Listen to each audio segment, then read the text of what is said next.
Thank you, 21st Century Learning, for inviting me to share my thoughts with you today. It is an honor. It's a pleasure to be here. And I want to thank everyone also for joining me today to discuss this very important topic of engaging the minds, hearts, and souls of our students when learning mathematics. Now, I'd like to start off with a little story that is mostly true, let's say. The story begins with a Hong Kong taxi and a lovely Hong Kong taxi driver called Sam.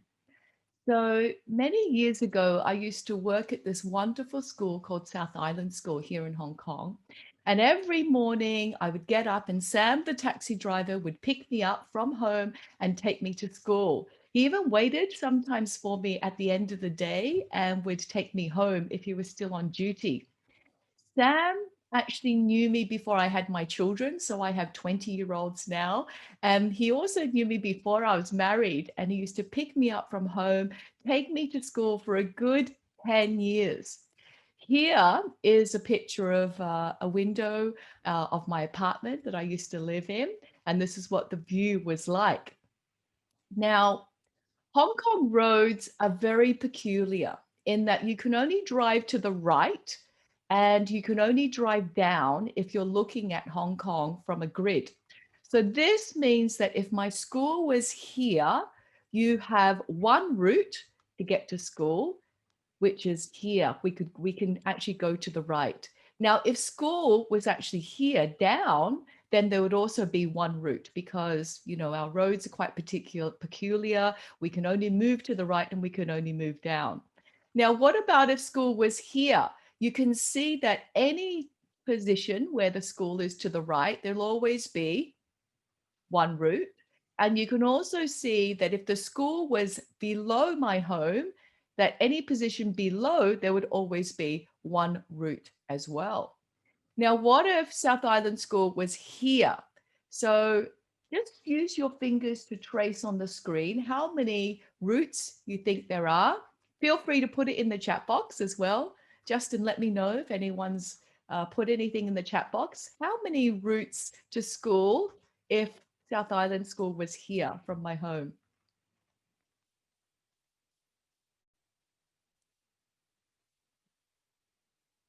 Anyone in the chat box at the moment? Hopefully everyone just traced that there were two routes here. And if South Island School was here, just use your fingers to trace how many routes there would be here. Let me get up the chat box and see.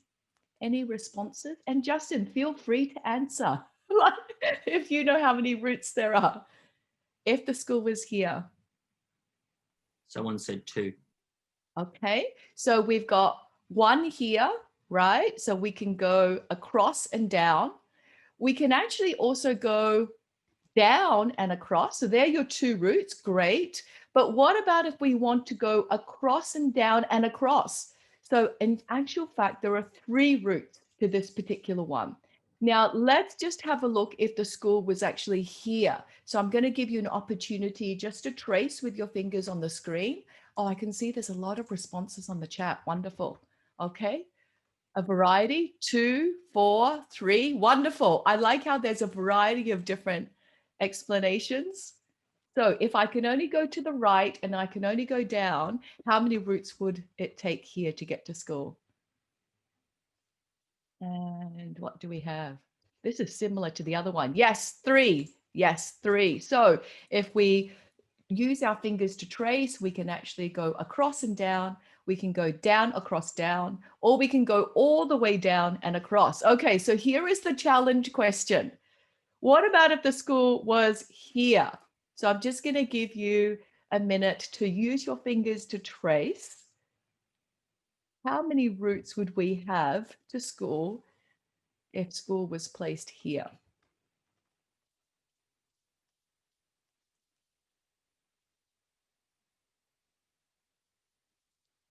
And is there, I think I can see something in the chat box. Let's see. Okay, it looks like unanimous. Lovely to see you, Desmond, by the way. Yep, 6. Okay, so if we traced all the different routes, we would have 6.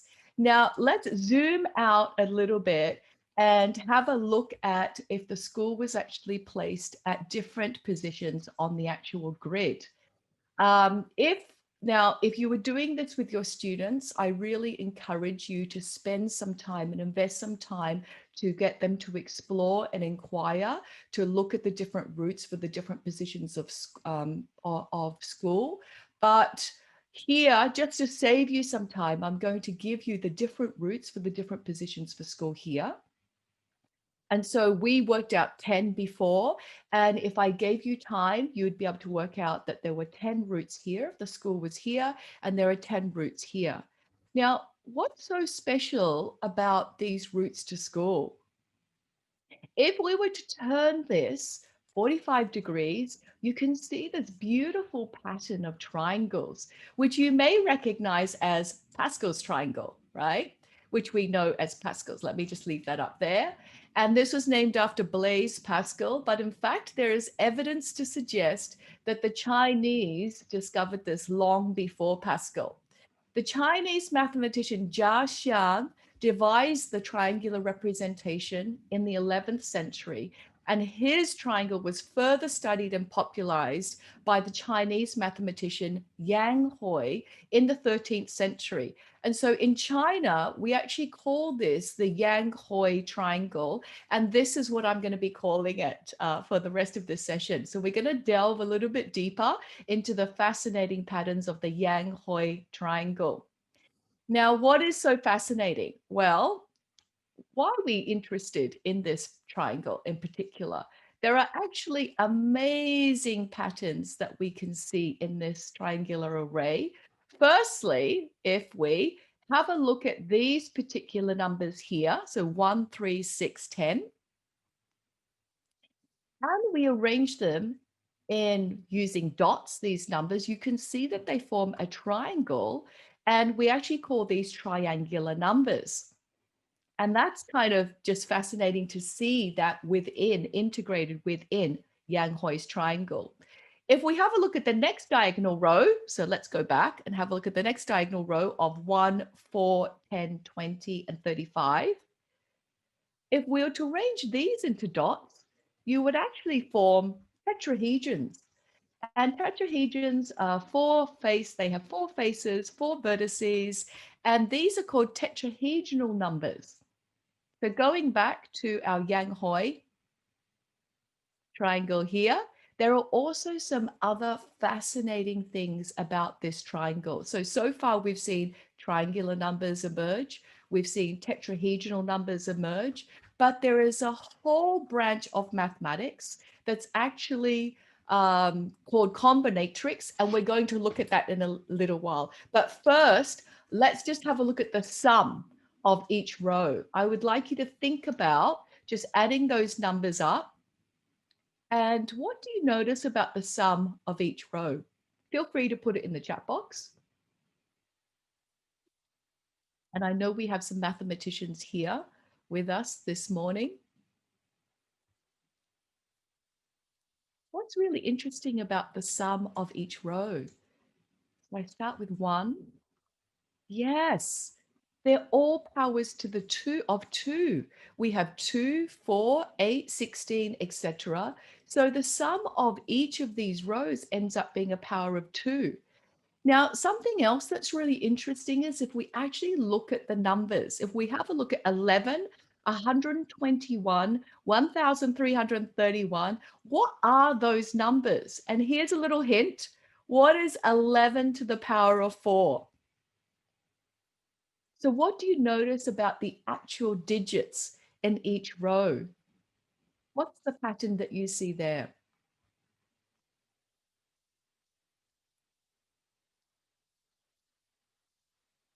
What is 11 to the power of 4? We'll find that 11 to the power of 4 is actually 14,641. Isn't that just amazing that the digits actually end up being powers of 11? Okay, so I talked about combinatorics before. Let's go into the area of combinatorics. So this is a whole branch of mathematics, which is to do with different combinations. So if I were to give you 5 colors and you had a choice of choosing 3 colors out of those 5 colors, you would actually have 10 different combinations. So let's just see where that is. And in mathematics, those 10 different ways that you can choose 3 colors from 5, we actually have some notation called 5C3. And this leads us into the whole area of combinatorics and looking at different combinations. Now, another application to this triangle is to do with binomial theorem. Binomial is just a word in algebra that roughly means when you add 2 things together. And the binomial theorem refers to the pattern of coefficients. So that means the numbers in front of the variables that appear when a binomial is multiplied by itself a certain number of times. So if we have a look here, we've got the binomial is squared. The coefficients of that are 1, 2, 1, which represents this row.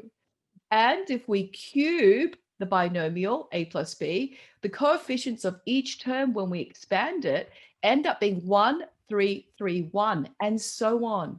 So it's quite remarkable that these numbers in Yang Hui's triangle actually represent the coefficients of a binomial expansion.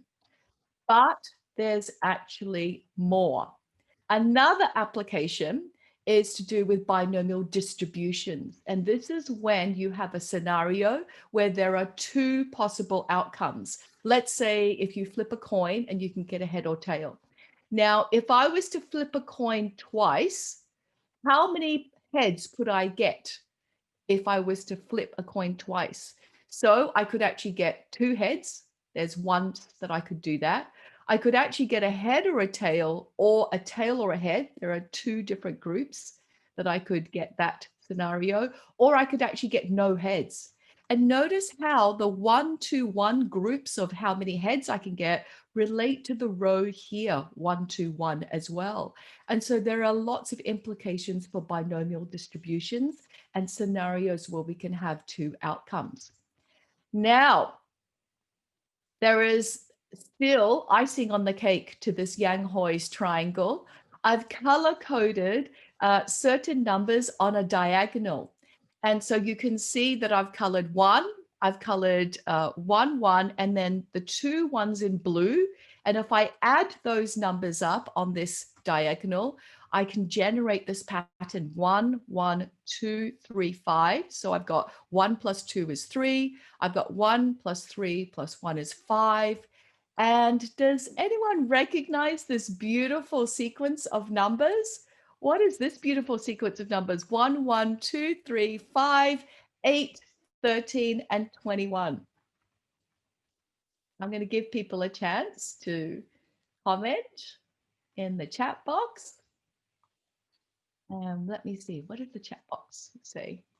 Beautiful, the Fibonacci sequence as well, which is a beautiful sequence that's remarkably found in many natural phenomena. Natural phenomena such as the petals in a flower. We can also easily find the numbers of the Fibonacci sequence in the spirals that are formed by individual flowers in the arrangements of daisies, sunflowers, cauliflowers, and even broccoli. Okay, so there is a cherry on the top of the icing of this cake.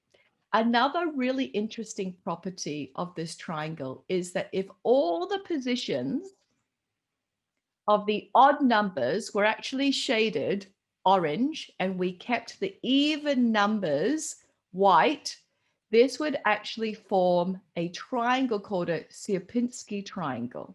And a Sierpinski triangle is basically an infinitely repeating pattern that we know is a fractal. And if we zoom out, it actually looks like this.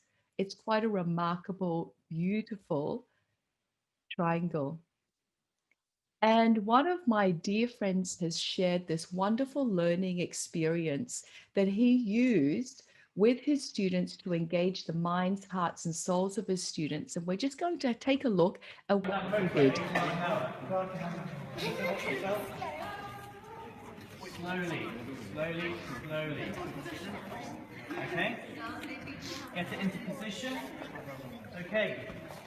Where's my strips of tape? Okay. So, Carol first on that side. Okay? Number 20. Number 20.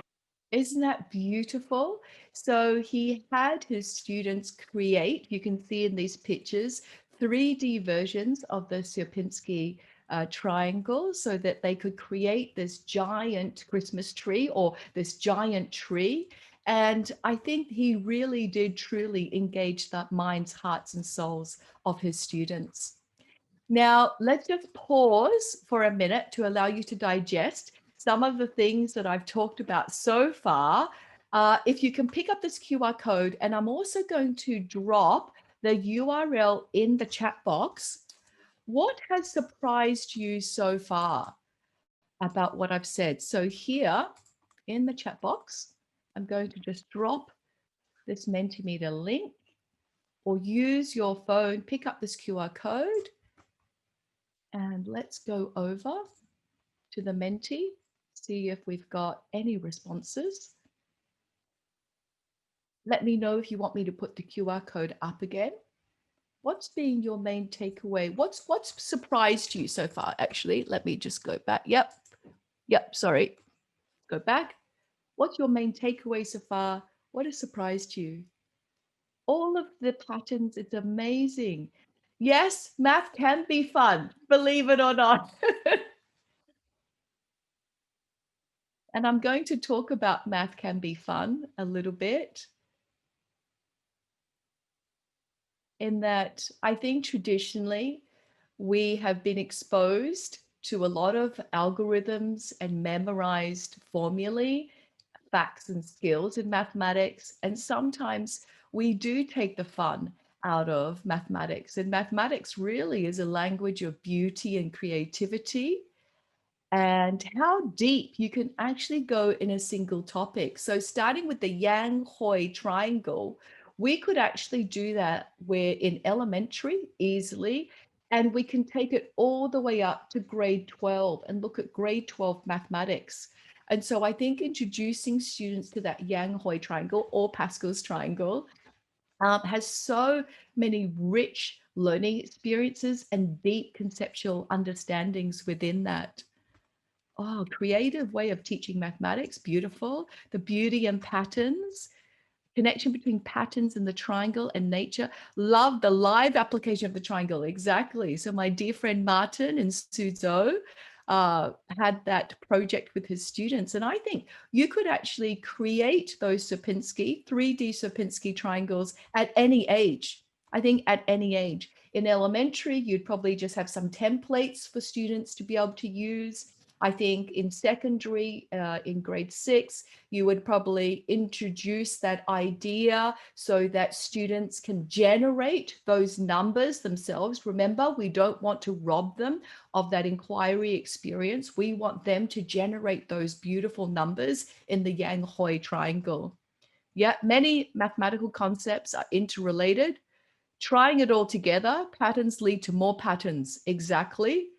Lots of patterns, tying it all together. That says integrating mathematics into makerspace. Yes, I love that. Visuals are important. Excellent. Now I'm going to be picking up on some of the points that you've raised here as your main takeaway. So let me go back now to talk about what I'd love to share this quote actually from William Paul Thurston, who was a Field Medal recipient. He was an American mathematician at Cornell. And he basically said, mathematics is not about numbers, equations, computations, or algorithms. It is about understanding. And so I'm going to try to encourage everyone to move away from that rote memorization of algorithms. It doesn't mean that procedural fluency is not important when learning mathematics, but we want to really try and showcase the beauty, the creativity of the language of mathematics to engage the minds, hearts, and souls of our students. Now, what actually is mathematical understanding? I think that there are a few different components to mathematical understanding, and I'm going to just discuss them now. I think it really begins with a grasp of mathematical concepts, first of all. So a grasp of the fundamental mathematical concepts, let's, for example, say ratio or proportion. They're very important mathematical concepts that have so many different contexts and actually start from pre-K to 12, I would say.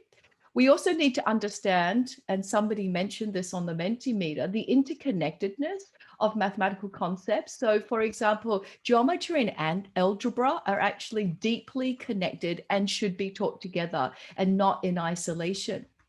We actually need to know more than just isolated facts and skills and procedures. And it's using those facts and skills to provide a foundation for deep conceptual understanding. What else is mathematical understanding? I think knowledge is learned with understanding, and it provides that foundation for remembering and reconstructing facts and skills. And it also gives us the ability to apply and transfer to new and unfamiliar situations. So for example, if students thoroughly understand whole number operations, they should be able to extend these conceptual ideas and procedures to operations involving decimals if they really do understand. And ultimately, mathematical understanding involves pattern seeking and allowing our students to form their own generalizations through pattern seeking. Okay, so, we've really experienced unprecedented times in 2020. And I'd like to turn our conversation now to what happened during COVID and to take a look at this glass. Do you see this glass as half full or half empty? And I'd love to know your responses. So please feel free to put in the chat box. How do you see this glass? Is this glass half full or half empty?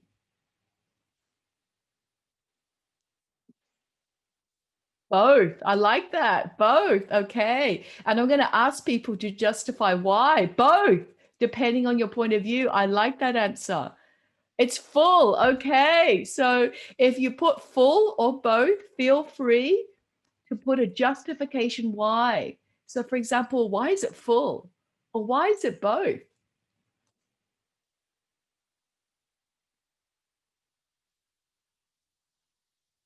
Interesting to see people's thinking. It's full because it has air and water. I love that perspective. Half full of water, half full of air. Beautiful. And water and air actually are very important elements that are important to human beings, right? So I love that perspective. And it is all about perspective. But I'm so glad that people didn't say this is half empty and focus on what we've lost.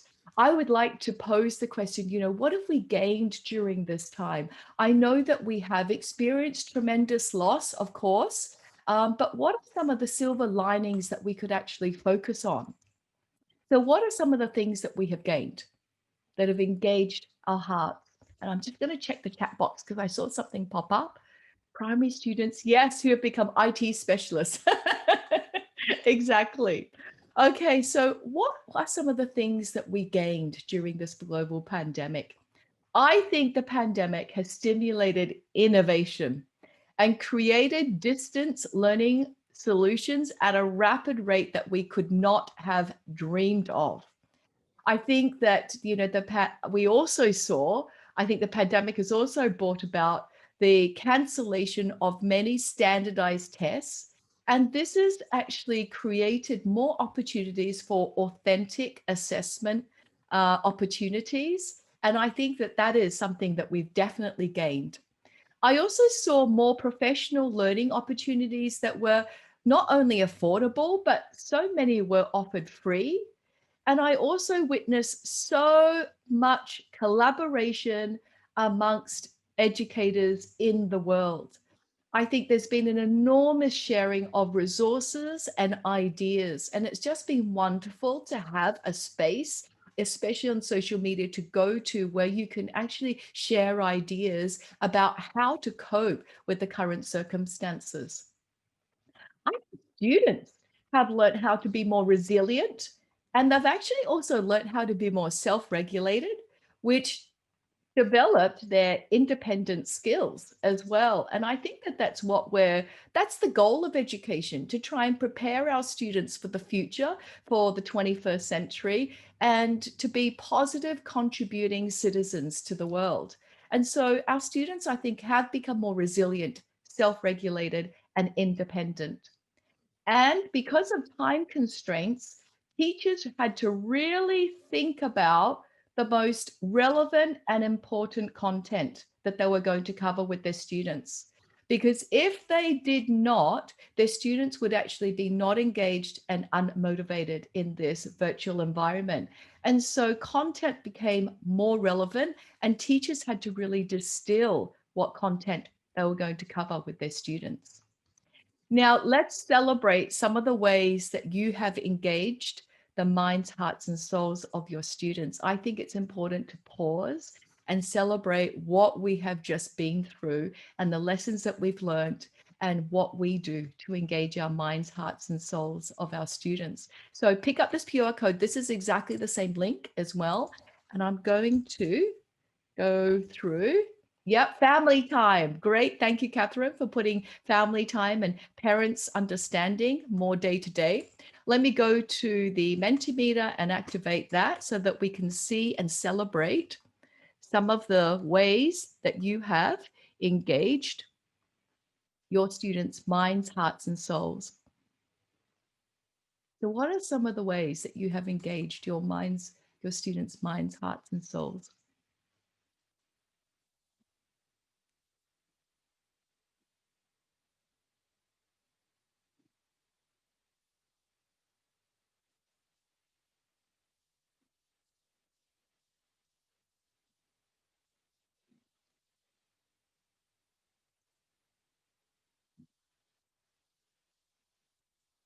Beautiful. Make relationships a priority. I couldn't agree more that that sense of belonging and connections with your students and with each other has been so important. Use of household items to teach geometry. I love that idea. By creating videos and ways to share hands-on creations digitally. Beautiful. These are wonderful ways, I think, to engage your students' minds, hearts, and souls.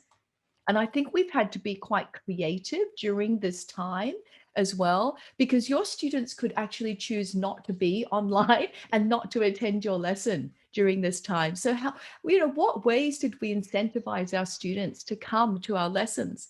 Encouraging student ownership over their work by being their greatest cheerleader. I love that, being really supportive of every every part of thinking, every contribution that they make.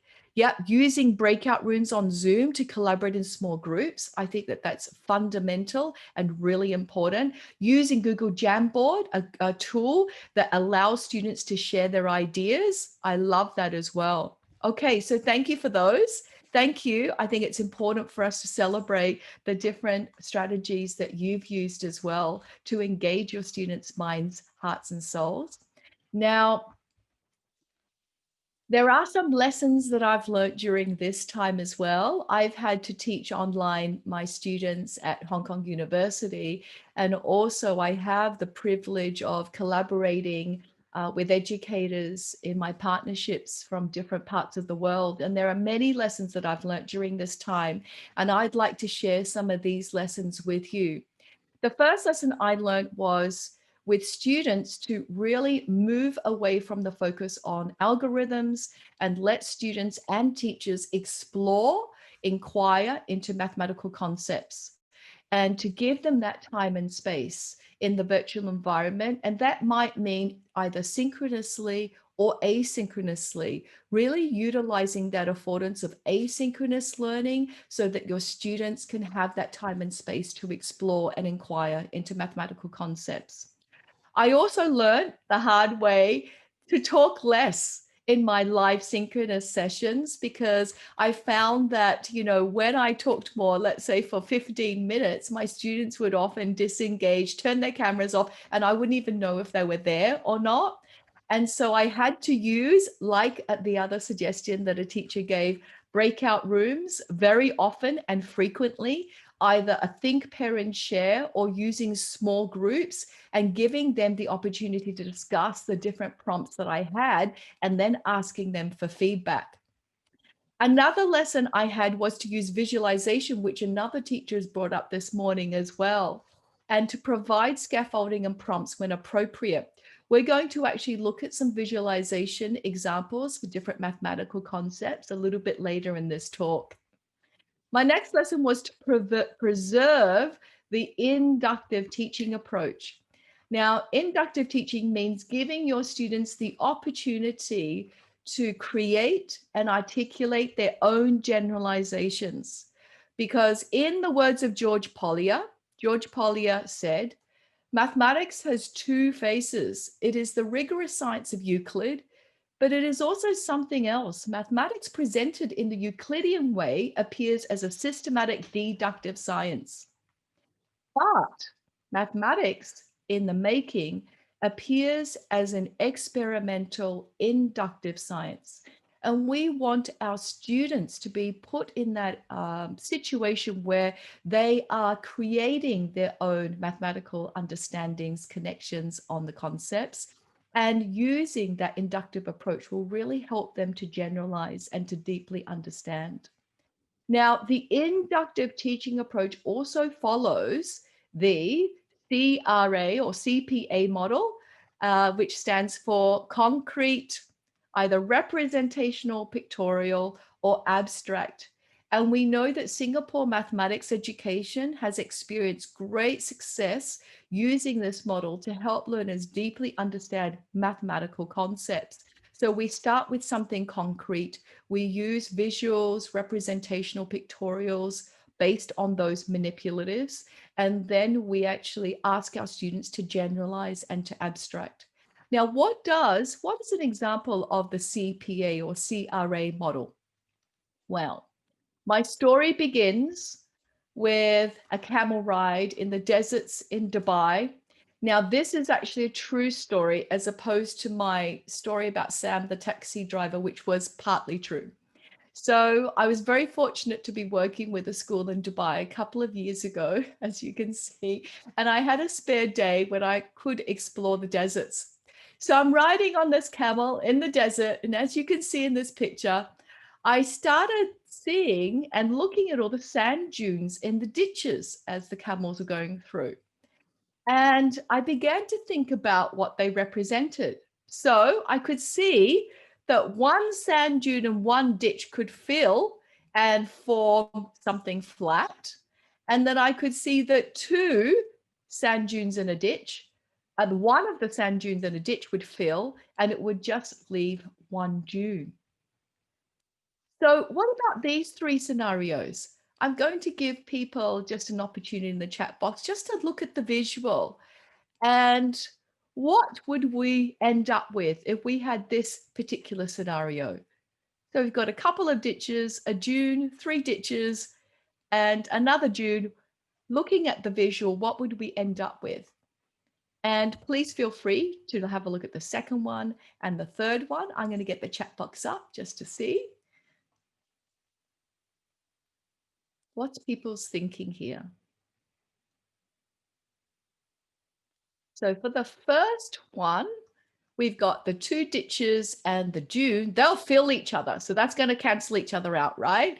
And then here we've got that one, this particular dune and this ditch, that cancels. So we end up with two ditches. And I like how somebody's jumped to the symbols, those Hindu Arabic symbols that we use as -2. Or the mathematicians here have jumped to that abstract using symbols of -2, -1, and +1. Now, if we were doing this, depending on the grade level, we would actually stay with the visuals and see how quick and easy we can look at the visuals to get what we end up with. Okay, so here are four more, just for fun.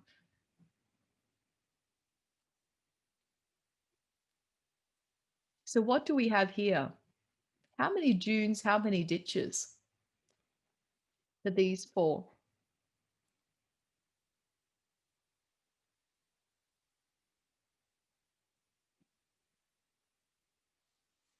And I'm sure that just by looking at these visuals, and you can see how the ditch and the dune fill each other, that it was so much more efficient than if I said to a student, -2 + 2 -3 + 1.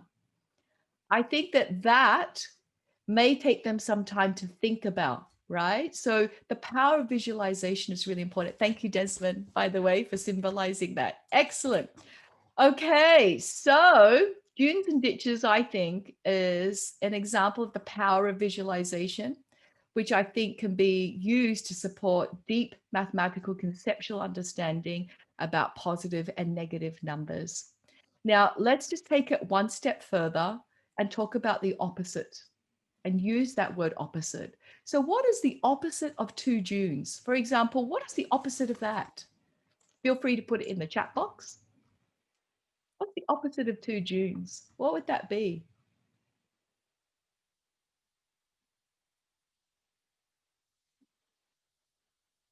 Beautiful. Two ditches. Exactly. So we have two ditches, right? If that was a visual, or if we wanted to symbolize that, we know that that would be -2. Okay, let's have a look at this one. What is the opposite of two dunes? And feel free to either visualize the picture. So the opposite of two dunes. What would that be? And I have my chat box open. Two dunes, exactly. Because we're taking the opposite of the opposite. So we've got the opposite of the opposite. And if we say to students -2, that seems quite abstract. And to ask them to memorize that minus and a minus makes a plus makes no sense whatsoever. And I think that that word opposite is really underutilized in mathematics. So using that idea of the opposite of the opposite. Yep, two dunes. Thank you. Thank you, Catherine. Thank you, Desmond. Okay, so let's get back to those lessons that I was talking about earlier. So I've talked about giving our students the opportunity to inquire and explore, to try to talk less, to use the power of visualization, and to use the inductive teaching approach, which aligns with the CRA or CPA approach. Now, I think that we should be valuing the process of learning and not just valuing the product. I think very often in mathematics, we focus on the grades, quizzes, and results. And it's important that we collect evidence of student learning during the process. And I think that we can use this by using live editable digital tools to see student thinking, like how someone suggested using the Google Jamboard or Padlet, or even just a Google slide, or something on OneDrive, whichever tool that you can use as a live editable collaboration tool. I think that we also need to value the collaborative approach to problem solving. So I encourage everyone to frequently put your students into pairs so that they have a thought partner, a study buddy, or small groups to discuss and solve problems together, because that's authentically what mathematicians do. Mathematicians actually collaborate together and solve problems together. Now, another lesson is to really try and be more learner directed. And that means maybe asking students to create their own problems after you've already modeled the process. And I think that this will encourage more personalization. And a lot of research, current research that's been released from the pandemic has suggested that the most successful learning has been when teachers have employed personalized learning and incorporated that into their lessons. And I think lastly, we need to be giving our students more open problems so that there are different pathways, different methodologies, and different possible answers. So not just giving our students a closed answer with one correct answer and a wrong answer. So giving those opportunities for that divergent thinking with our students. So coming back then to our glass, I'm glad that a few people said it was half full of water, half full of air. I'd like to encourage us to really look at the perspective of what did we gain during this very challenging time for the world and not focus on what we lost. Now, I'd like to leave you with a quote from my late great father, who actually said, "Knowledge is boundless. There is an end for life, but not for learning." And I hope that you will join me in the journey to engage the minds, hearts, and souls of our students by transforming pedagogy to transform learning for your students and ultimately transform education. So thank you so much for joining me today. And I'm really looking forward to engaging in some dialogue through questions and answers, which I hope that Justin's going to help me with. Yep, I'm right here. So just drop your questions into the chat and I'll ask them. So the first question is from Graham. Have you noticed if there's any particular age when the majority of students lose interest in maths? And if so, why is this? Yes, I think that's a great question because, yes, I have noticed students lose interest. Elementary teachers, I call multi-talented. They're generalists that actually have multi-talents and they really know how to engage students, I think, with mathematical ideas and concepts because of the manipulatives that they use, because of the different types of instructional strategies as well. But for some reason, when students come to middle school and high school, the approach to mathematics tends to completely change. And I think it's so important that we still keep the manipulatives, that we keep the hands-on approaches, and that we still give our students time and space to explore and inquire. And I know a lot of teachers in secondary say, but we've got so much content to get through, we don't have time.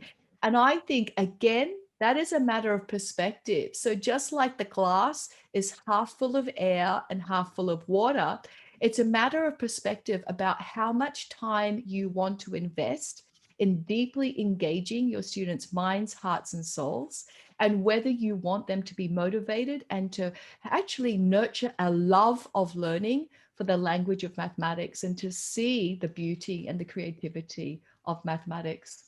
I think to a certain extent, yes, I think that exams are handcuffs on us. They bound us, right? But I'm excited to hear some of the innovations when it comes to standardized testing and exam boards. I know that in the UK, they've cancelled their national exams at both GCSE and A level. And it'll be interesting to see what other exam boards are going to do during this year. And so I'm hoping that there's going to be a huge shift in the assessment model for standardized testing so that teachers are actually then given more time and space to explore with their students and help cultivate that love of mathematics. So thanks, Greg. Great question. I have a question actually. Earlier in your presentation, Sure. you were talking about how geometry and algebra should be taught together. I mean, oftentimes that's not the case in schools. And I wonder if you have examples of curriculum systems, whether country level or individual schools, where they're doing a good job of rethinking how mathematics instruction is constructed at a curriculum level to better engage students with material. I think the entire world is moving towards a more integrated approach when it comes to mathematics. So traditionally, there are some systems where they teach, a year of algebra, a year of geometry, but even the Common Core has suggestions to actually follow an integrated approach where we combine the topics of, let's say, number, data handling, algebra, and geometry. And so many systems actually naturally have an integrated approach. I know Hong Kong has an integrated approach. The UK has an integrated approach, and many of the European systems also have an integrated approach. But it's just ensuring that we showcase that integrated approach with our students.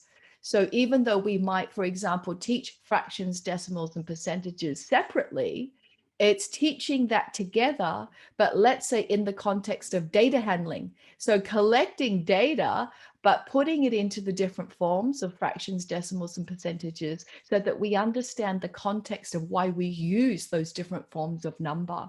So it's, I suppose, being more purposeful about it, even though I would say most systems around the world do have integrated standards and recommend integrated standards. Thanks, Jenny. Just a reminder to anyone that's connected, you can post questions in the chat box. So just at the bottom of Zoom, there's a Q&A or a chat box area where you can post questions. So if you have any questions, just drop them in there. I have a question here as well, and that's just, do you have any resources, Jenny, that you can share with the audience in terms of how what their next steps would be after this talk? Yeah, there are so many. So where should we start? I think for teachers, if you're a teacher, it's probably, you probably want fish, right? Even though we try to help you to fish and to catch your own fish, I think it's important that we give you some fish, see some concrete examples of what teaching for deep conceptual understanding looks like. And there are some wonderful websites. So inquirymaths.co.uk, or it might be .com, by Andrew Blair has a lot of wonderful prompts, and he has elementary and secondary prompts. I'm, of course, a huge fan of Enrich from Cambridge University. And so there are websites where we can look at concrete examples of learning experiences and start there. But I'm hoping that once we are familiar with learning experiences and resources given by other people, that we can actually start thinking and designing what learning experiences we want to give our students by using that inductive teaching approach and adopting that CPA, CRA approach, starting off with something concrete, manipulatives, and then really asking your students to articulate and create their own generalizations after they've looked at patterns and putting them in that situation of pattern seeking. That's great. And then one last question here, unless someone else posts a question in the chat, and I think it's very relevant, is there a way we can re-engage adults who have lost interest in mathematics at school, or are they a lost generation? Oh, I think that's a beautiful question, because I am actually running courses on trigonometry. And initially, they were actually designed for teachers to teach trigonometry. But we found, so we're up to our third or fourth cohort, we had a group of teachers that, well, they weren't teachers. We just had a group of adults that just wanted to come and relearn what trigonometry was. And I thought that that was wonderful. So there are a lot of, I'm sure, MOOCs that are available. I offer courses just on different mathematical topics. And even though they're designed for teachers, you can come and learn yourself. And some of the shifts in thinking have been, I wish I'd learned trigonometry this way because this completely makes sense. And there's actually a beautiful human story to trigonometry. And so I can recommend some courses, either on Coursera or any kind of MOOCs, or lots of platforms will have, wonderful courses, so that we can actually try and captivate or help you relearn, the mathematics in a way that will engage your mind's heart and soul.